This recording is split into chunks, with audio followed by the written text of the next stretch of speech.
Hello friends, आपका स्वागत है हमारे चैनल पर। मेरा नाम है ध्रुव और आप देख रहे हैं द लर्नर्स कम्युनिटी। आज की वीडियो में हम बात करेंगे बीकॉम ऑनर्स के थर्ड सेमेस्टर के डिसिप्लिन में आने वाले एक सब्जेक्ट प्रिंसिपल ऑफ मार्केटिंग के बारे में। ये आपका यूनिक पेपर कोड है। ठीक है, ये जो सब्जेक्ट है ये सब्जेक्ट आपका बीकॉम प्रोग्राम बीकॉम ऑनर्स दोनों में आता है। बट अगर आप ध्यान से देखेंगे तो आपको जो यूनिक पेपर कोड है उसमें चेंजेस देखने को मिलेंगे।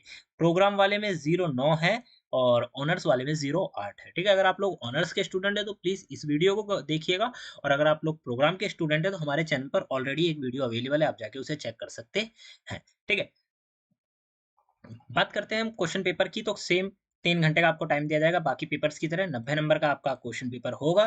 ठीक है, attempt all question are compulsory. सारे के सारे क्वेश्चन आपको करने हैं, कंपलसरी क्वेश्चंस हैं। All question carry equal marks, जितने भी क्वेश्चन है इक्वल मार्क्स को कैरी करते हैं।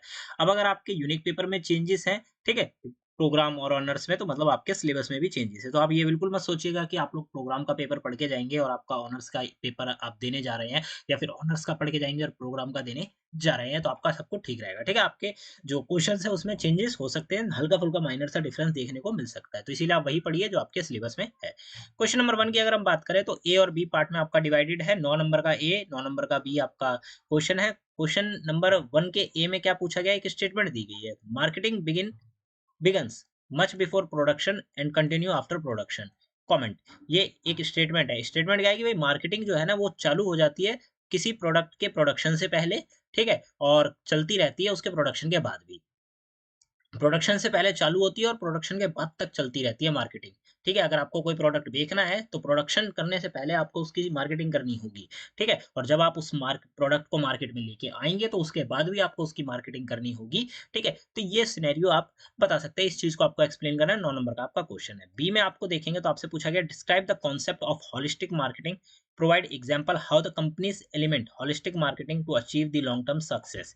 होलिस्टिक मार्केटिंग की जो कॉन्सेप्ट है वो क्या है, पहले आपको उसको डिस्क्राइब करना है। प्रोवाइड एग्जांपल, आपको एग्जांपल भी देने ऑफ हाउ कंपनीज, जो कंपनीज है इम्प्लीमेंट, कंपनी जो है वो इम्प्लीमेंट करती है हॉलिस्टिक मार्केटिंग को, किस चीज को अचीव करने के लिए? लॉन्ग टर्म सर के वो लॉन्ग टर्म सक्सेस को, मतलब लॉन्ग टर्म सक्सेस को प्राप्त करने के लिए, पाने के लिए जो कंपनीज है वो किस प्रकार से इम्प्लीमेंट करती हैं अपने अंदर हॉलिस्टिक मार्केटिंग को। तो ये हो जाता है क्वेश्चन नंबर 1 के ए और बी।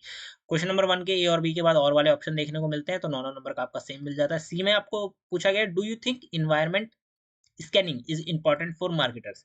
ठीक है, इन्वायरमेंट स्कैनिंग मतलब जो कोई मार्केटर है, कोई व्यक्ति जो सेल्स में है, मार्केटर है, ठीक है, उसके लिए क्या जरूरी है जहां पे वो खड़ा है उस जगह का इन्वायरमेंट को स्कैन करना, जिससे वो समझ पाए कि कौन सा व्यक्ति प्रोडक्ट लेने में इंटरेस्टेड है, किससे मेरे को बात करनी चाहिए, ये सारी चीजें।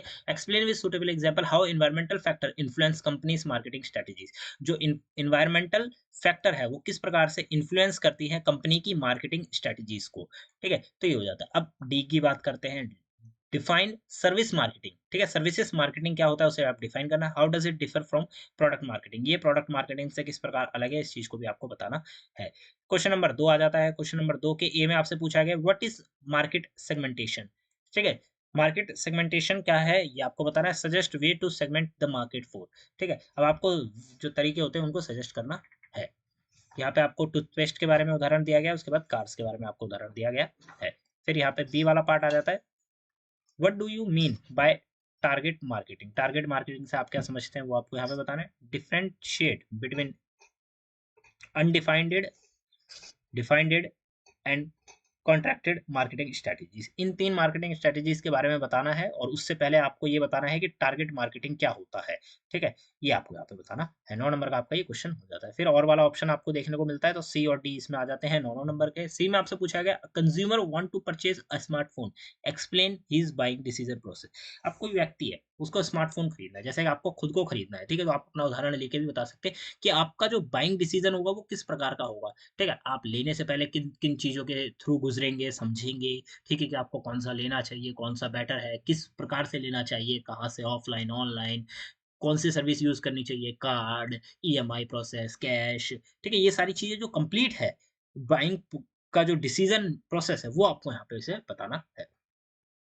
डी में आपसे पूछा गया discuss the role of cultural and social factor in shaping the consumer buying behaviour. ठीक है, आपको क्या बता रहा है, कल्चरल और सोशल फैक्टर, ऐसे कौन कौन से कल्चरल और सोशल फैक्टर्स हैं जो कि शेप करते हैं किसी कंज्यूमर को बाइंग बिहेवियर को। जैसे भाई मैं दुकान पे जा रहा हूँ कुछ खरीदने, ठीक है, तो मेरे कौन कौन से कल्चरल या सोशल फैक्टर्स होंगे जो कि मेरे को मतलब मेरे को उस स्थिति में लाएंगे कि मैं वो पर्टिकुलर चीज खरीद लूँ। ठीक है, मेरा बिहेवियर किस प्रकार से वो अफेक्ट करेंगे, तो ये आपको यहाँ पे बताना 9 नंबर का आपका क्वेश्चन हो जाता है। क्वेश्चन नंबर 3 आता है, explain the various factor that must be considered while making price decision of a firm. ठीक है, price decision of a firm. अब ऐसे कौन कौन से फैक्टर्स हैं जो कि कंसीडर किए जाने चाहिए। ठीक है, जब कोई फर्म है, बहुत बड़ी फर्म है, वो क्या कर रही है, प्राइस डिसाइड कर रही है किसी पर्टिकुलर प्रोडक्ट के लिए, तो ऐसे कौन कौन से फैक्टर हैं जो कि उस फर्म को ध्यान में रखने चाहिए। ठीक है, ये हो जाता है क्वेश्चन नंबर 3 का ए। क्वेश्चन नंबर 3 के बी में अगर आप देखते हैं तो पूछा गया है कि what is product mix, product mix क्या है, explain various product mix strategies. ये आपको यहाँ पे बताना 9 नंबर का आपका क्वेश्चन है। और वाला क्वेश्चन आ जाता है यहाँ पे, और में आपसे सी में पूछा गया, discuss the product life cycle. ये वाला जो क्वेश्चन है ये इंपॉर्टेंट है, product life cycle related question आपका पूछा जा सकता है, रिपीटेड क्वेश्चन भी है। ठीक है, फिर बात करें कॉन्सेप्ट, प्रोडक्ट लाइफ साइकिल का कॉन्सेप्ट क्या है वो आपको पता है। What are the marketing strategies appropriate for each stage of PLC, PLC के हर एक स्टेज के लिए जो मार्केटिंग स्ट्रेटेजीज होती हैं, ठीक है, अप्रोप्रिएट कौन सी स्ट्रेटेजी है वो आपको यहाँ पे बतानी है। तो ये हो जाता है आपका क्वेश्चन। आगे आपका डी आ जाता है, डी में आपसे पूछा गया व्हाट इज प्रोडक्ट, प्रोडक्ट क्या है, explain the different level of product with example, product के अलग अलग लेवल कौन कौन से है वो आपको यहाँ पे बताने हैं। क्वेश्चन नंबर 4 आ जाता है, ए में आपसे पूछा गया what is significance of packaging, packaging के सिग्निफिकेंस क्या है, मतलब महत्व क्या है। What are the various factor affecting the packaging of product. ठीक है, ऐसे कौन कौन से फैक्टर है जो कि पैकेजिंग को अफेक्ट करते हैं किसी प्रोडक्ट की।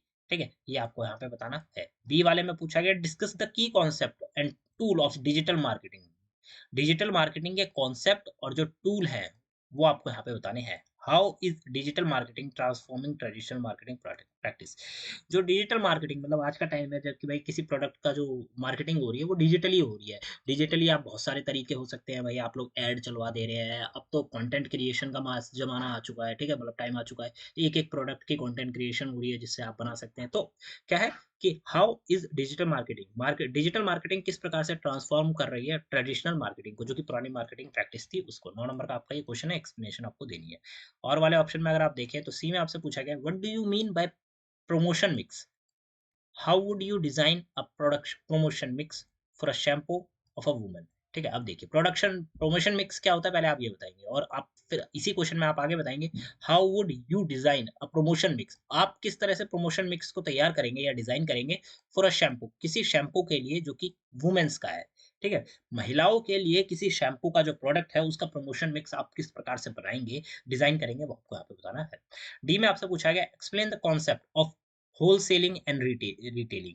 ठीक है, होलसेलिंग और रिटेलिंग का जो कॉन्सेप्ट है वो आपको बता रहा है। होलसेल मतलब एक ही, मतलब एक प्रकार से होता है ना कि होलसेल की दुकान जहां पे हम कोई सामान बहुत बड़ी मात्रा में खरीद सकते हैं, और रिटेलिंग का मतलब कि रिटेलर होलसेलर से खरीद के लाता है और फिर वो छोटे छोटे, मतलब आप कह सकते हैं कि पार्ट्स में बेचता है। उदाहरण के तौर पर मैं आपको बता दूं, नॉर्मल सी बात है कि जैसे आपने परचून की शॉप देखी होगी, तो जो अगर आपकी गली में परचून की शॉप है ना, तो वो एक प्रकार से रिटेलर हो गया। ठीक है, आप उसकी दुकान पे जाते हो, 1 किलो चावल लिया है, 1 किलो आटा लिया है, पर जब वो होलसेलर पर जाता है तो वो होलसेलर से एक बार में 50 किलो चावल 50 किलो आटा खरीद लेता है, उसके बाद वो उसे छोटे छोटे पैकेट्स में या हिस्सों में बेचता है। ठीक है, तो होलसेलिंग मतलब बहुत बड़ी मात्रा में, और रिटेलिंग मतलब छोटी छोटी मात्रा में सेलर होते हैं। ठीक है, आप अपने अकॉर्डिंगली इसको लिख सकते हैं। हाउ डू दे डिफर, ये एक दूसरे से अलग क्यों है, what role did play in distribution of process. ठीक है, जो डिस्ट्रीब्यूशन का प्रोसेस है उसमें क्या ये रोल क्या प्ले करता है, ये आपको बता रहा है। 9 नंबर का आपका क्वेश्चन हो जाता है।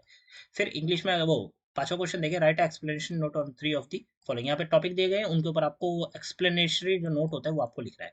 पहला है सस्टेनेबल मार्केटिंग, दूसरा है कस्टमर रिलेशन मैनेजमेंट, तीसरा है rural marketing, integrated marketing communication, cognitive dissonance. ठीक है, ये 5 है, 5 में से कोई भी जो 3 आप अपने अकॉर्डिंग जिन पे लिख सकें आप वो लिखना है। क्या लिखना है, एक्सप्लेनेटरी नोट, मतलब आपको एक्सप्लेनेशन ही देनी है, शॉर्ट नोट आपको लिखना है। तो यहाँ पे आपका जो क्वेश्चन पेपर है कंप्लीट हो जाता है बीए ऑनर्स के स्टूडेंट्स के लिए। अगर मैं हिंदी में दिखा देता हूँ आप लोग इसे फटाफट क्लियर कर सकते हैं। ए और बी आपका ये हिंदी में है। ठीक है, क्वेश्चन नंबर 1 का सी और डी यहाँ पे दिया गया है। उसके बाद अगर हम आगे बढ़े तो यहाँ पे क्वेश्चन नंबर 2 आ जाता है, जिसमें एक का में 2 टॉपिक दिए गए हैं, फिर खा आ जाता है, फिर गा और घा आ जाता है। ठीक है, इस प्रकार से ये हो जाता है आपका। आगे अगर हम बढ़े तो यहाँ पे आपको देखने को मिलेगा क्वेश्चन नंबर 3, मतलब अथवा वाला देखने को मिल जाते हैं। उसके बाद क्वेश्चन नंबर आपको 4 देखने को मिलेगा यहाँ पे, ठीक है। फिर अथवा वाला देखने को मिल जाता है। ये सारे क्वेश्चन है, आप इनको हिंदी में भी पढ़कर समझ सकते हैं अगर आपको इजीली हिंदी इंग्लिश में समझ में नहीं आता है, ठीक है, तो आप इसे हिंदी में भी पढ़ सकते हैं। क्वेश्चन नंबर 5 आ जाता है, यहाँ पे आपको 5 टॉपिक दिए गए हैं, 5 में से कोई भी 3 टॉपिक जो कि आप लिख सकें इजीली वो लिखना है। हर एक टॉपिक आपका 6 नंबर का है, तो 6 नंबर के अकॉर्डिंग आपको उस टॉपिक को जो है एक्सप्लेनेशन देनी होगी, ठीक है। तो BA honours third semester principle of marketing का ये आपका कंप्लीट क्वेश्चन पेपर है जो कि हमने एक्सप्लेन किया आपको। वीडियो अच्छी लगी तो लाइक शेयर सब्सक्राइब जरूर करिएगा, और साथ के साथ डिस्क्रिप्शन बॉक्स में दी गई लिंक से आप लोग ऑनर्स के और ज़्यादा जो सब्जेक्ट्स के क्वेश्चन पेपर हैं वो हमारे चैनल पर जो अवेलेबल है आप चेकआउट कर सकते हैं, आपकी काफ़ी ज़्यादा हेल्प होगी। मिलते हैं अगली वीडियो में। Thanks for visiting on my channel guys.